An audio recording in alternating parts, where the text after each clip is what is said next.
Mr. Powell. Going to do the back side of Unit 7, Worksheet 7.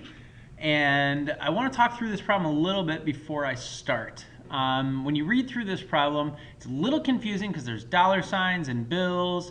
But the bottom line here is you just got to understand there's two different things going on. Off to the side here, I just want to kind of talk about it. If you had a $5 bill, okay, let's just say we had one $5 bill sitting here, and over here we had one $1 bill, okay? The biggest thing you got to understand here is that there's two things going on. Right now, we have two total bills. So when I'm talking about if I have one bill here, one bill here, that's a grand total of two bills. But when we talk value, this one is worth $5, this one is worth $1, so we have a total value of $6. So when we go across the first one here, it's 1 and 1, there's two bills, but there's $6. Now a very simplified example is if you had one of each, but I hope that helps when we go through this problem. So when you highlight this one, you got to understand that they're talking about bills here. Sorry, I hit the wrong button here. We're talking about bills here, and then we'll use green. We're talking about money, total money right there, okay? So when I go through this, I hope this makes sense, but the first thing we're really testing on is for you to define your variables. Now, defining your variables means you are telling me what your variables stand for. When you put your variables on paper, like an X on the paper or a Y on the paper, they stand for something. I've been using this example in class a lot, and I'm going to do this real quick. Totally separate from this problem, but just to get you to understand this. If I make $8 at my job per hour, it would make sense that I would multiply by 2 to figure out that I made $16 if I worked 2 hours. Okay, but what if I worked 3 hours? Well, then it would make sense that I made $24. But what if I didn't know how many hours I was going to work?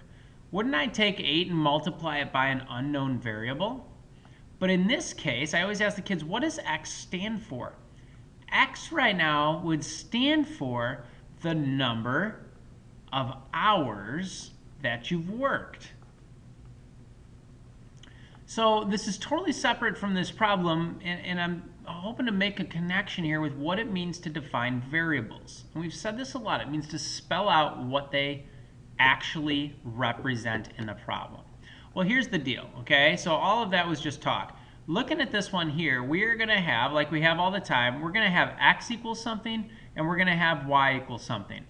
Well, what we do is we go to the problem and we try to find out in the problem what the question is asking. And this one is saying right here in red, how many $5 and $1 bills does she have? So it's not asking you about value, it's asking about quantity, how many you have. So I'm going to let X equal not the value, but the number of $5 bills. And it gets a little confusing because we call $5 bills by their value. So we got to be careful there. And then Y is actually equal to the number of $1 bills. All right. So now looking through here, how would we be able to go from here and actually solve this? So what we're going to do is we're going to take the X and the Y, we're going to write equations. Well, again, in green here, we have a total value. So let me go to a green pen and we'll write the equation based on that. I don't know how many $5 bills I have, but I have X of them. Well, I don't know how many $1 bills I have, but I have Y of them.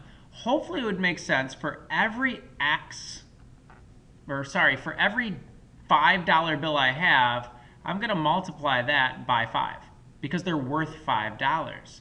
And then I'm going to add to that however many $1 bills I have, but I'm going to multiply that by 1 because they're worth $1.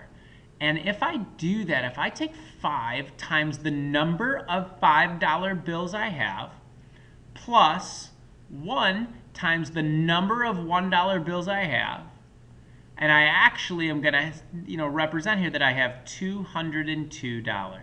If that didn't make sense, I suggest rewinding and reading what I said again over and over until this equation makes sense.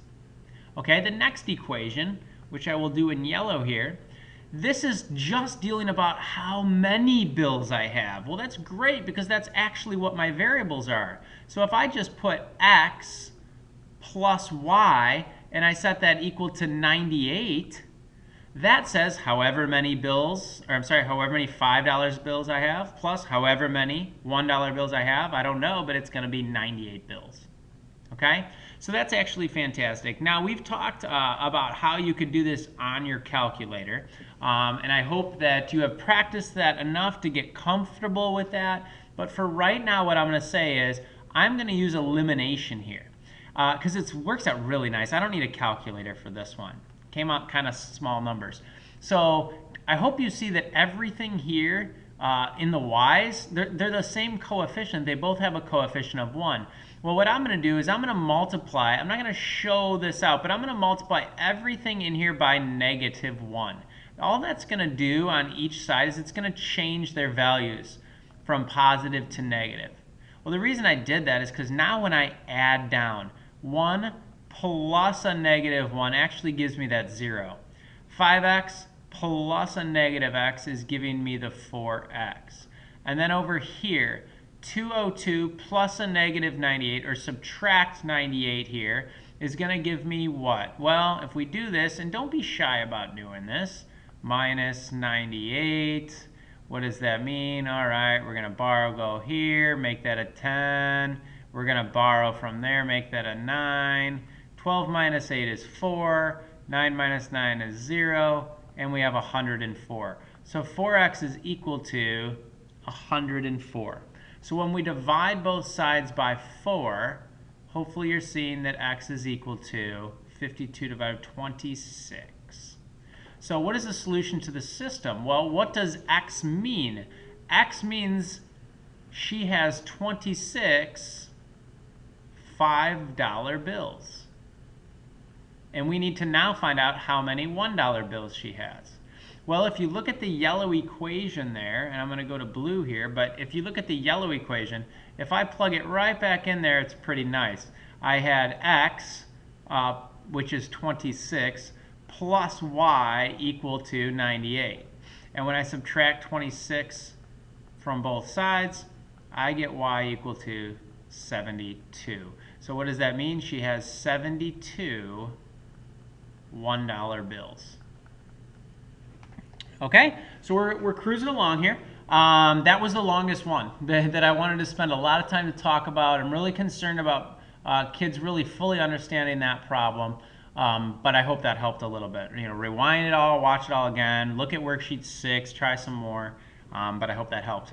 Okay, down here, what is the solution of number 6 to 3 variables? Well, we write our answers with 3 variables as x, y, and z. The beauty of this is they already told you what z was. They told you it's 3, so we're going to put it part of our answer right away. But we're going to do what we call back substitution. We're going to take the 3 and go right backwards once. And that's now going to say y plus 2 times 3 equals 5. The purpose of doing this is to get, hopefully you can see this, a y value.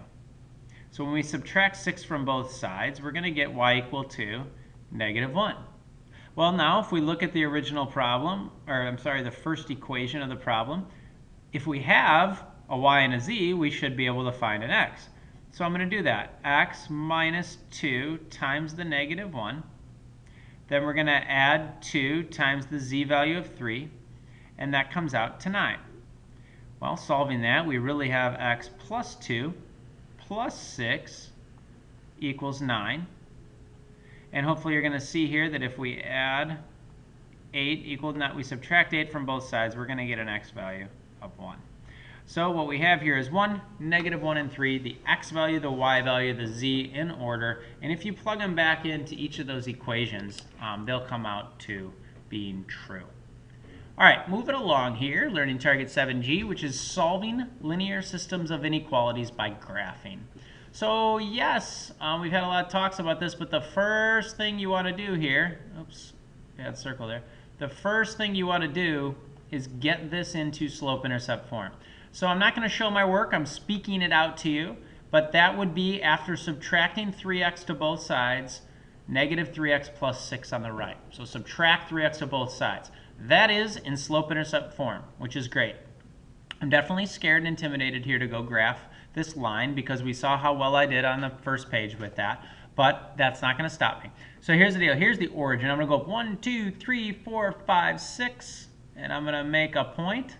Maybe if I make the points really big, then it'll be easier to graph. Okay, so my slope here, again, we talked about this on the front side, be careful, is negative 3 over 1. So that means go down and go to the right.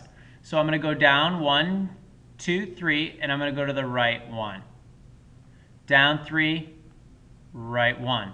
And between, to connect these, I want to use, because of the not, it doesn't say or equal to, we're going to use a dashed line. So that might help me graph here. Let's try. It's just, I'm not very good at this. All right, I'm sorry, guys. This is making me laugh, but there it is. There's the dashed line. The pen just keeps moving on me. All right, so there's my there's my dashed line there. I hope you get the idea and I'm not confusing you too much. But it does say less than. So what we want to do here, and I'm gonna do this in a highlighter actually. I'll take, yeah, that sounds good. And this is the side that we want to graph. Less than that line, which is below that line. So there's all my shading for the first one. Okay, then we will use the color blue and we will talk about how we get this into slope-intercept form. So subtracting x from both sides, we're going to have 2y, which is greater than negative x plus 2. And again, be careful when we divide everything by 2. Really be careful with that slope. Oh, don't need to flip the sign here because we're not dividing by a negative. But be careful, that's really negative 1/2 x plus 1. So now I'm going to go over to my graph. I'm going to go up 1, and I'm going to make myself a point. And then I'm going to go down 1, right 2. Down 1, right 2. Down 1, right 2. And, whoops, right there. And I'm going to connect that with a dashed line. Okay, so there's my dashed line going through there. All right, so now what I'm going to do is take my highlighter and I need to shade above the line because it's greater than this line. So that would be, if I did this, that would be everything here, everything above that line. And then the solution to this problem, we want to put a nice dark shading if at all possible. I'll do it in red here, is where those two shadings cross. So where we have black and blue shading, and that's all in here. So your solution should be shaded there. I do apologize for the lines or lack thereof. I was trying my best. Okay, grand finale here. Looking down at this problem, this is the one I'm least concerned about. I just hope you guys understand what you're doing. What you're supposed to do here is plug it in, the top one, see if it works. Plug it into the bottom one, see if it works. If you look back at the inequality graphing we just did, there's a region right in here that I'm pointing at where no ordered pairs work in anything. All of these right here, these black shaded ones, will work in one of the inequalities. They'll work in that top one, but they won't work in the blue one because they're not shaded over there as well. So this one right here, all of these ordered pairs in here, if you picked one, plugged it in to both of them, you'd get true statements in both cases. So I'm going to do that here. I'm going to do 2 times negative 3 minus 4 times negative 6. And I'm going to say that's less than or equal to 6. I'm going to see if this is true. 2 times negative 3 is negative 6. And then I'm going to get plus 24 because of negative 4 times negative 6. And I'm going to see if that's less than or equal to 6. Well, that's actually coming out to 18, which is less than or equal to 6. That's not a true statement there. So I'm going to say in this case, since this is a false statement, I don't even have to go check the other inequality here. So when I plug it into the top one, I'm going to check my work to make sure. 2 times negative 3, yeah, that's negative 6. minus 4 times negative 6. So yeah, that gave me the positive 24 there. Okay. And then, yeah, I did everything right. So since it doesn't work for the top one, there's no point in checking the other one, and we can just say, no, it is not a solution. All right, so again, I really do hope that you guys are enjoying these videos. I hope that they help you. I hope that you're rewinding them if you don't understand what's going on. And most of all, I just hope you're finding it as a great resource to use when you are not with me, but you are at home. And I hope you're enjoying the fact that you have a resource like this at home. So there, I'm smiling. That's supposed to be me, but I'm smiling that you have watched this entire video. And again, if you're having any trouble, please make sure you see us in class, and we'll see you later.